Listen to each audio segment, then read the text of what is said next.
It was like Saberwolf and Combo were pretty almost identical. Yeah, as just far about as, any character could rush down, you know, and just about every character had like a projectile of some kind. It had an anti-air of some kind.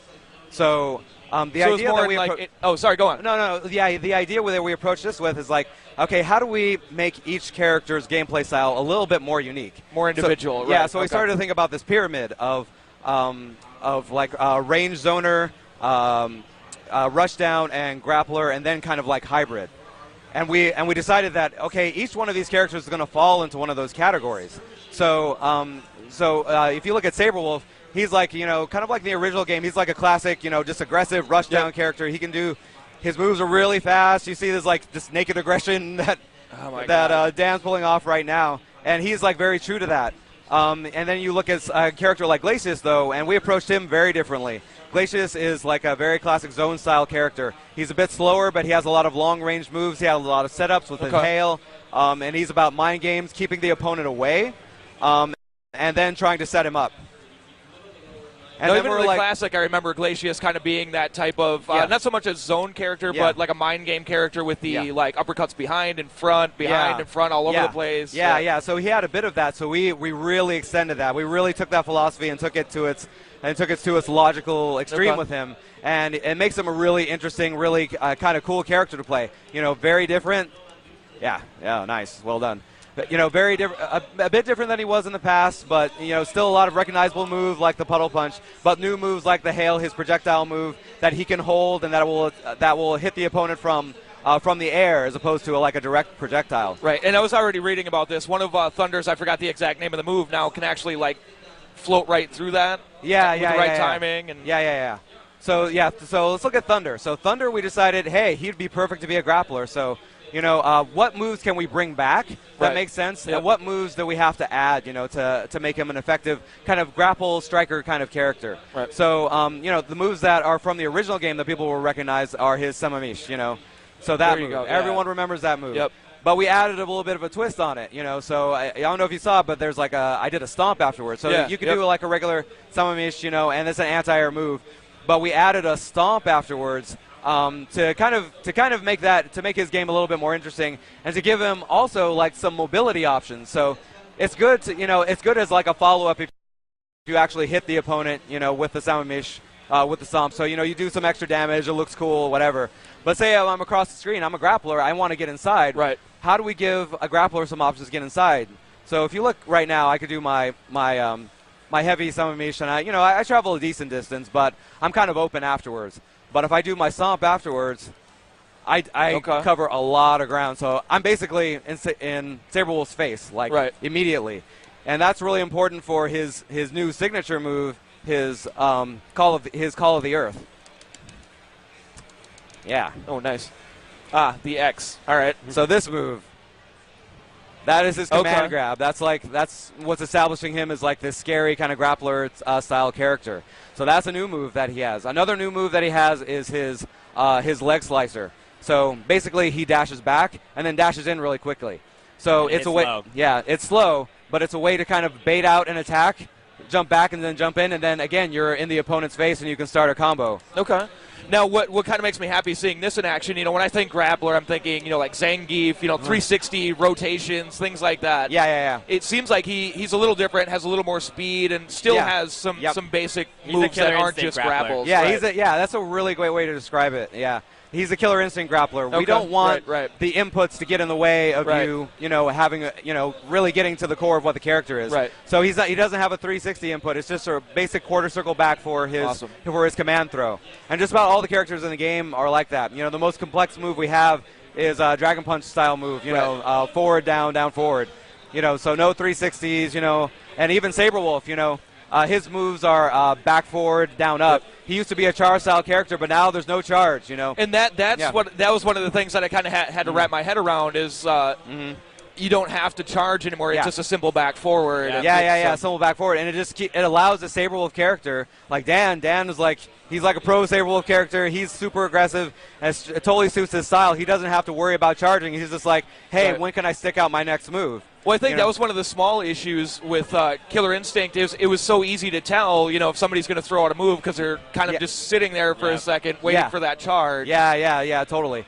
Yeah, and that's something that players have noticed, and it's definitely different about this game, is that it's super fast. Right. You know, it's like, especially when you see a character like Saberwolf going at it, you know, his moves are really fast. It suits a really distinct rushdown play style, you know, and that was very important for Saberwolf, that his play style is like distinctly rushdown, not kind of like a hybrid. He's just in your face all the time. It also makes him a lot easier to get into.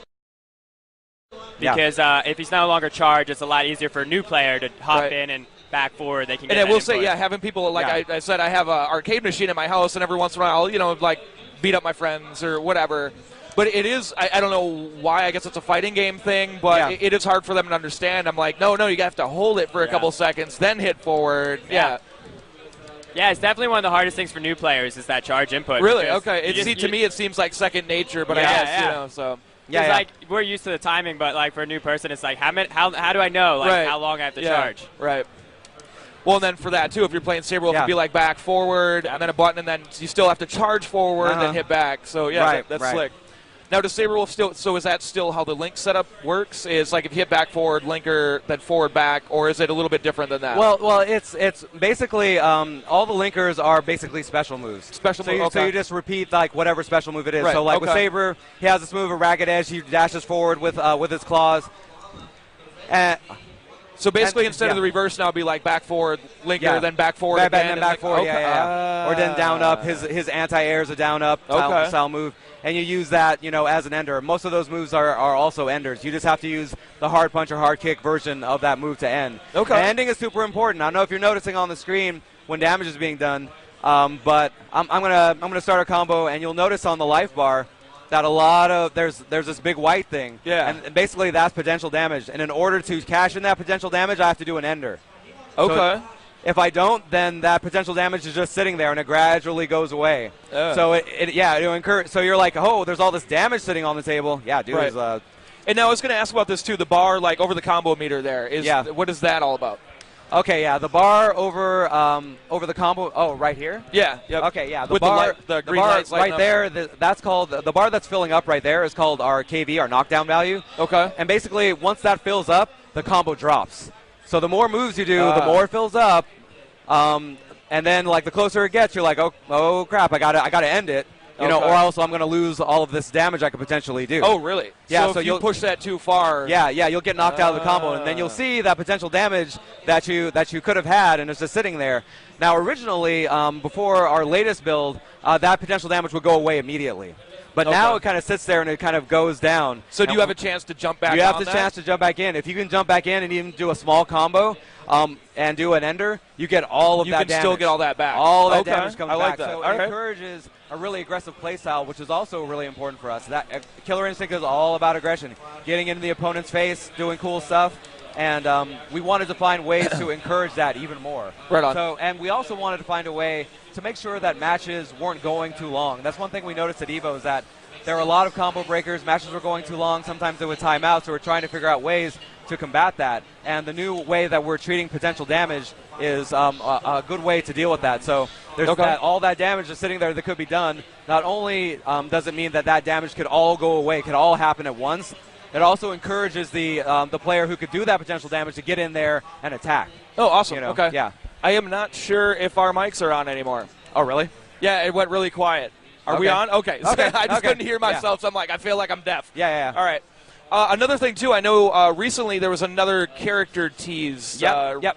Now, I did confirm this with you earlier, but just for the live crowd here, can you confirm that this is not an old kid? This is not Orchid. This is not Maya. This is not Kim Woo. This is a brand new character. Right on. Yeah, so, you know, something we felt was really important when we're bringing out a new game. Even though we want to give players as many classic characters as possible, we also felt it was important for a new game to, you know, come up with a new character to expand the universe, to expand what Killer Instinct means, and we're definitely approaching that with the new character. And as you can see from the little tease, she has a very different play style. You know, she comes in, she attacks Thunder, she throws him in the air, continues the attack from the air, spins this web and attacks towards him, and it's just like, whoa, what's this about? And it's very unique looking, Yeah, very unique. And, you know, that's kind of like what her playstyle is about. She's about, you know, kind of air moves, attacking from the air, going from the air to the ground, pulling players up, staying in your face, and having a lot of cool mobility options. So we're really excited to talk more about her soon, and we will talk about her a lot in the future, and there might be some surprises in store with this character. So awesome, cool stuff. Yeah. All right. Well, before we close out here, is there anywhere that people can get their hands on this? Where can people find KI and play this at PAX? Oh, so come to the Microsoft booth. We're right there. We'll talk